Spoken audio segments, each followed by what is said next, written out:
Good morning, my dear student. Today we are going to start your class 12th history, chapter 10, colonialism and countryside. My dear student, today we will read the chapter, the colonialism and countryside, discuss the topic fifth report. The fifth report, that is the very interesting paragraph and information. I hope you have already read this paragraph. Okay, let's start. Many of the changes we are discussing were documented in detail in the report that was submitted to the British Parliament in 1813. It was the fifth report of the series of the report on the administration and activities of the East India Company in India. Often referred to the as a fifth report, it ran into 1002 pages, of which over 800 pages were appendix that reproduced the petition of Jamidar and Rayats, report of collectors from different districts, statistical tables on revenue returns, and notes on the revenue and judicial administration of Bengal and Madras, present day Tamil Nadu, written by officials. Simple चीज कहता है कि जिन परिवर्तनों पे fifth report पे हम चर्चा करने जा रहे हैं उनमें से बहुत से परिवर्तनों का विस्तृत विवरण एक रिपोर्ट में दिया गया जो सन 1813 में ब्रिटिश संसद में पेश की गई। इन रिपोर्ट में से ये पांचवी रिपोर्ट थी जो भारत में ईस्ट इंडिया कंपनी के प्रशासन तथा क्रियाकलापों के विषय में तैयार की गई थी। अक्सर पांचवी रिपोर्ट जो फिफ्थ रिपोर्ट है इसके नाम से हम इसको जानते हैं। यह रिपोर्ट 1002 पेजेस की है। इसके 800 से अधिक पेज अपेंडिक्स के हैं, परसिस्ट के हैं तथा जिसमें जमींदारों और रैयतों की जो अर्जियां हैं, भिन्न भिन्न कलेक्टर्स की रिपोर्ट है, राजस्व विवरणियों से संबंधित सांख्यिकी तालिकाएं, स्टैटिकल डाटा और अधिकारियों द्वारा बंगाल और मद्रास के राजस्व तथा न्यायिक प्रशासन पर लिखित टिप्पणियां शामिल की गई हैं। कंपनी ने 1760 के डिकेड्स के मध्य जब से बंगाल में अपने आप को स्थापित किया था तभी से इंग्लैंड में अनेक क्रियाकलापों पर बारीकी से नजर रखी जाने लगी थी और उन पर चर्चा की जाती थी। ब्रिटेन में बहुत से ऐसे समूह थे जो भारत तथा चीन के साथ व्यापार पर ईस्ट इंडिया कंपनी के एकाधिकार का विरोध करते थे।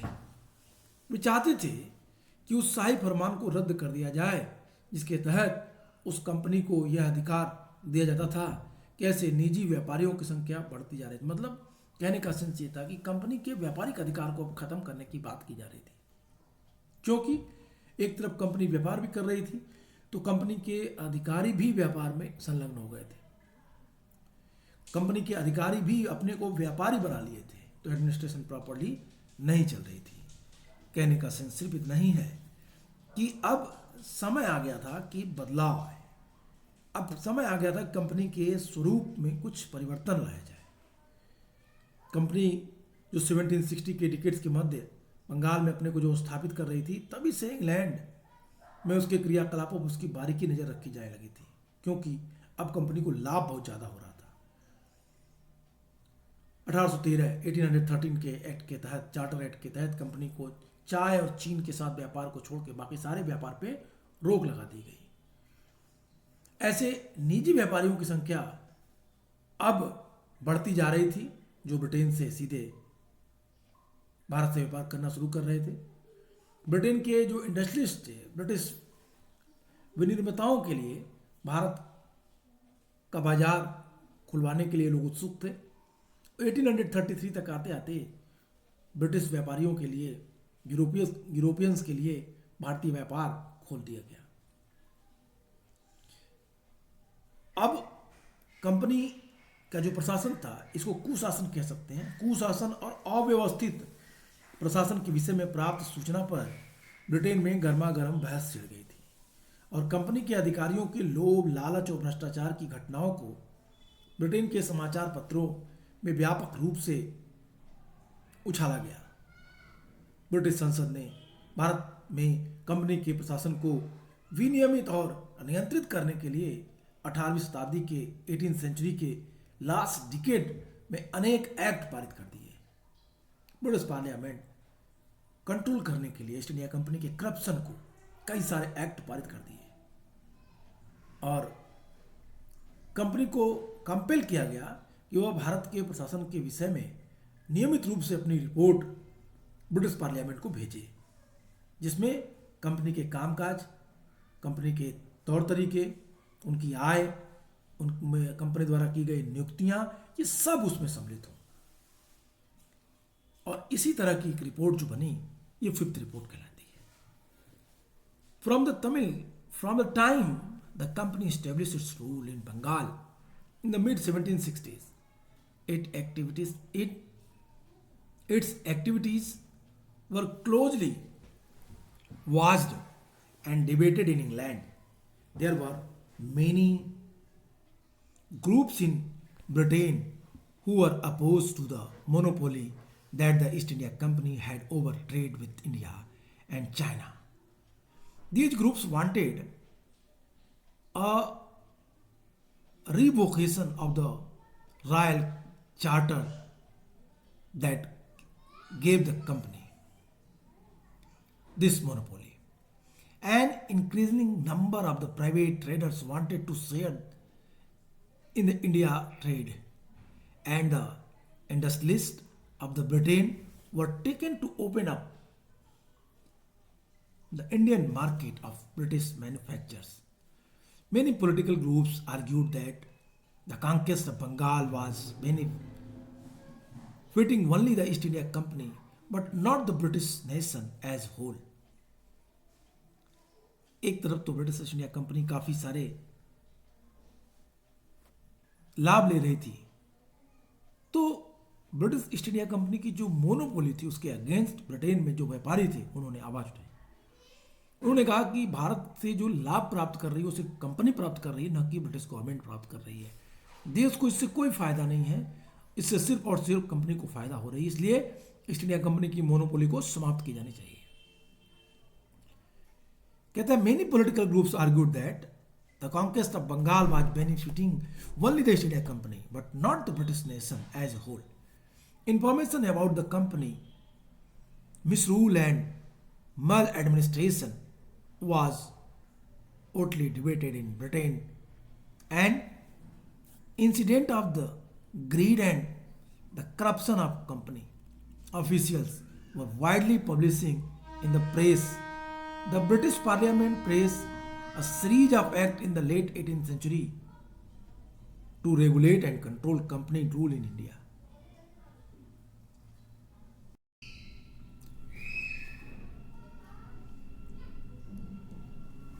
माय डियर, अब कंपनी में जो करप्शन हो रहे थे उसके खिलाफ ब्रिटेन में लोगों ने आवाज़ उठाई। इसका परिणाम हुआ 1833 का एक्ट पारित होना, चार्टर एक्ट। 1813 का चार्टर एक्ट और 1833 का चार्टर एक्ट इन्हीं डिबेट, इन्हीं रिपोर्टों पर आधारित थी, जिसमें ब्रिटिश ईस्ट इंडिया कंपनी के व्यापारिक अधिकार को पूरी तरीके से समाप्त कर दिया गया। The British Parliament passed a series of acts in the late 18th century to regulate and control company rule in India. It forced the company to produce regular report on the administration of India and appointed committee to inquire into the affair of the company. The fifth report was one such report produced by select committee.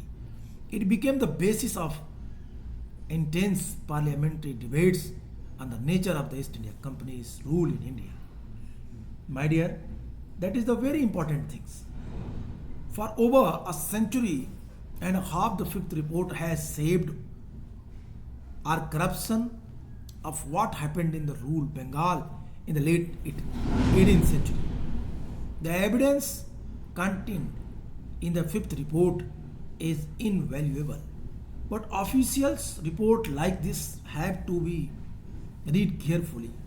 We need to know who wrote the report and why they were written. In fact, the recent researches show that the arguments and evidence offered by the fifth report cannot be accepted uncritically.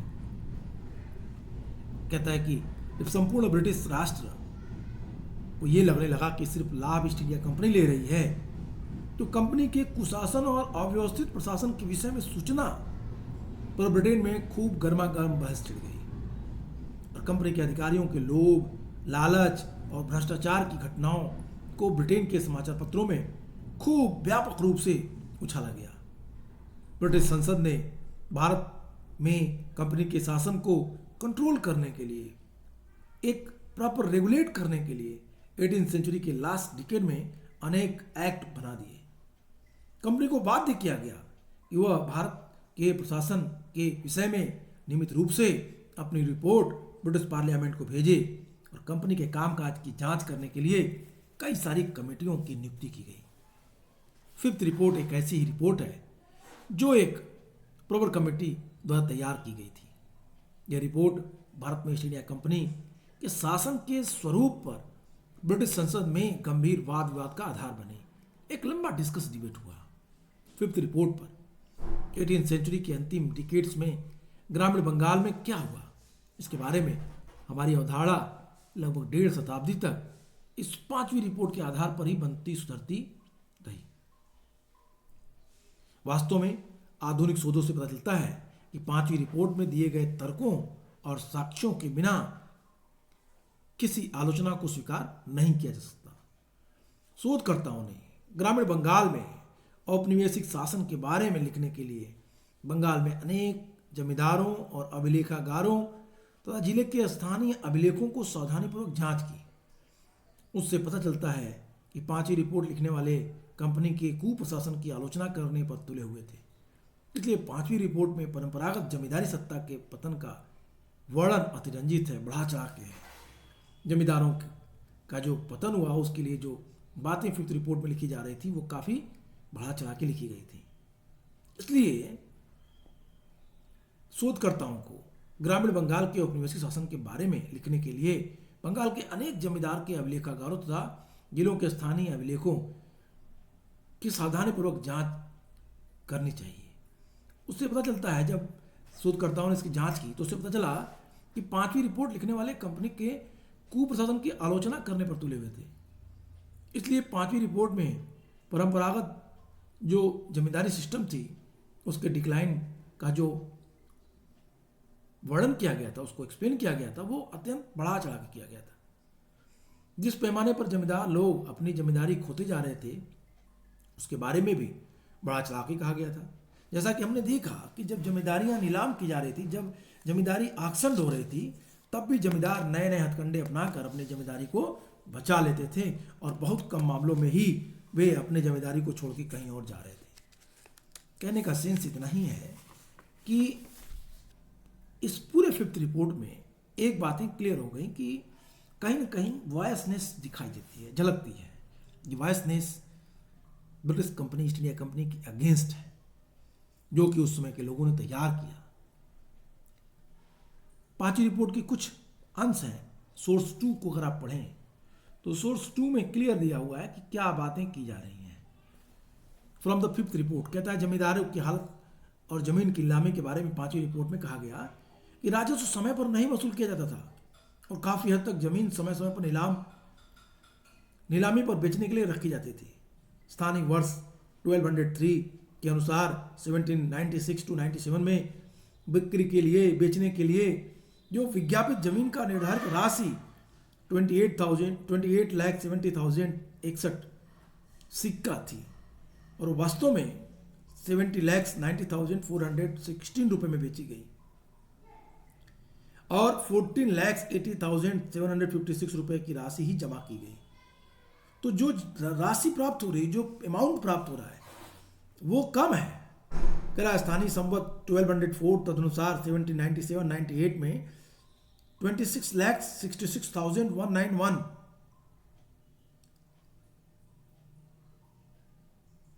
सिक्के या रुपए के लिए जमीन विज्ञापित की गई और 22,74,076 क्वाइन या सिक्के की जमीन बेची गई। जो राशि मिली 21,47,580 रुपये थी। बाकीदार कुछ लोग देश के बहुत पुराने परिवारों से थे। ये नदिया की राजशाही, बिशनपुर, सभी बंगाल के जिले आदि के राजा साल दर साल उसकी जिम्मेदारी को टूटते जाने की हालत बिगड़ गई। उन्हें गरीबी और बर्बादी का सामना करना पड़ा और कुछ मामलों में तो सार्वजनिक निर्धारण की राशि को यथावत बनाए रखने के लिए राजस्व अधिकारियों को भी काफ़ी कठिनाई पड़ी। कहने का सेंस ये है कि फिफ्थ रिपोर्ट अगर आप पढ़ें तो अमाउंट अलग अलग आपको दिखाई देगी, कितने में फिक्स हुई, कितने में बेची गई और कितना वसूल किया गया, सब में काफ़ी डिफरेंसेस आपको दिखेंगे। My dear, when we will read this whole paragraph we easily understand.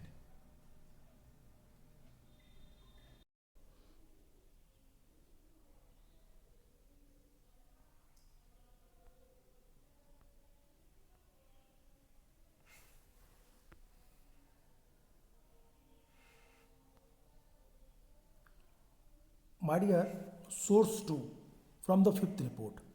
I have already explained about that there are the vast differences between the actual amount and what amount was collected during that time.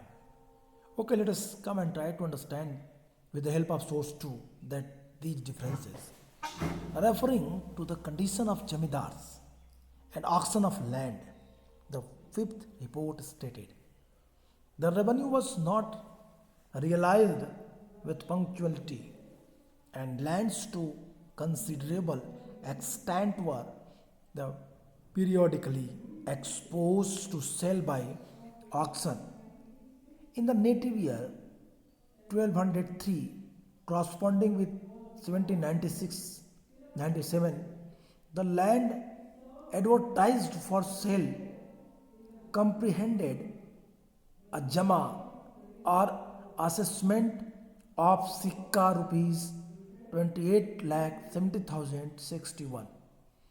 The extent of land actually sold bore a jama or assessment of 40,80,756, and the amount of purchase money sikka rupees 17 lakhs 90,416. In 1204, corresponding with 1797-98, the land advertised was for sikka rupees 26 lakh 66,191. The quantity sold was for sikka rupees 22 lakh 74,076, and the purchase money sikka rupees 21 lakh 47,580. Among the defaulters were some of the oldest families of the country. Such were the Rajas of Nudias, the Rajsayas, the Bisanpur, all district of Bengal, and other the dismemberment of whose state at the end of each succeeding year threatened them with poverty and ruin, and in some instances the presented difficulties to the revenue officers in their effort to preserve the under-managed the amount of public assessment. My dear, having read this paragraph, having read this source, we have clear information that the actual condition of Bengal is totally different. The fifth report what explained about the corruption of East India Company, that was not actually true. If we will analyze the report which is prepared by the officials, that was not match the actual condition of Bengal, because in the fifth report the amount which is given there, that is totally different. You have already read the amount, what happened 1796-97, what happened in Bengal. These all points which gives us the clear information about the fifth report. My dear, आप source को पढ़ें, source 2 को पढ़ें, तो source 2 के पढ़ने के बाद आपको कई सारी चीज़ें क्लियरली आपको दिख जाएंगी। जैसे ये कहा जाए कि सिर्फ जमींदार हर स्थिति में फ़ायदे में था, ये बात पूरी तरीके से सही नहीं थी। सोर्स 2 का लास्ट पैराग्राफ कहता है कि बंगाल में ही ऐसे बहुत सारे ज़िले थे, जैसे नदिया, जैसे रांची, जैसे बिशुनपुर, जैसे डिस्ट्रिक्ट जो बंगाल में थे, यहाँ के जमींदार जो थे वो दिन प्रतिदिन कमज़ोर होते जा रहे थे, उनकी जिम्मेदारियाँ टूट रही थीं और वो गरीबी की तरफ मुड़ते चले जा रहे थे। इतने वो गरीब हो गए थे कि जो ब्रिटिश ऑफिसर्स थे उन्हें भी उस क्षेत्र से रेवेन्यू कलेक्ट करने में परेशानी, प्रॉब्लम फेस करनी पड़ रही थी। तो जो ये डिटेल्स दी गई है, जो ये बातें कही जा रही हैं, निश्चित रूप से बंगाल के कंडीशंस को बताती है और फिफ्थ रिपोर्ट की बातों को भी क्लियर कर देती है। My dear, what I am telling, I hope you are getting understand that कहते for over a century and a half the fifth report has shaped the conception of when happened in rural Bengal in the late 18th century. The evidence continued in the fifth report is invaluable, but officials report like this have to be read carefully. We need to know who wrote the report and why they were written. In fact, recent researchers show that the argument and evidence offered by the fifth report cannot be accepted uncritically. Researchers have carefully examined the archives of various Bengal jamidars and local record of the districts to write about the history of colonial rule in rural Bengal. They indicate that the intent on the criticizing the maladministration of the company, the fifth report exerted the collapse of the traditional Jamindar power, as also the overestimated the scale of which Jamindars were losing their land. As we have seen, even when Jamindaris were auctioned, Jamindar were not always displaced given the ingenious methods they used to retain their Jamindaris. My dear, these all points explained by me. I am trying to explain कि having read this paragraph, this is clear by authors that what happened in Bengal. कहता है कि बंगाल जो था, वहाँ की जो जमींदारी थी, वहाँ पे जमींदार हर स्थिति में ही क्या कर लेते थे, कभी वो अपने को साफ अपनी जमींदारी बचा लेते थे और कभी उनकी जमींदारी ऑक्शन होने से बच जाती थी। तो इस तरीके से इस पूरे परिवेश को आप समझें। फिफ्थ रिपोर्ट की जो डिटेल्स हैं, फिफ्थ रिपोर्ट की जो जानकारियाँ हैं, निश्चित रूप से फिफ्थ रिपोर्ट की डिटेल्स हमें कुछ इन्फॉर्मेशन देती हैं जो कुछ बढ़ा चढ़ा के भारत की स्थिति को ब्रिटिश पार्लियामेंट में बता रही थी। अब हम नेक्स्ट टॉपिक पढ़ेंगे the hoe and the plough. लेकिन आज के लिए इतना ही, फिर मिलेंगे। Good bye and take care.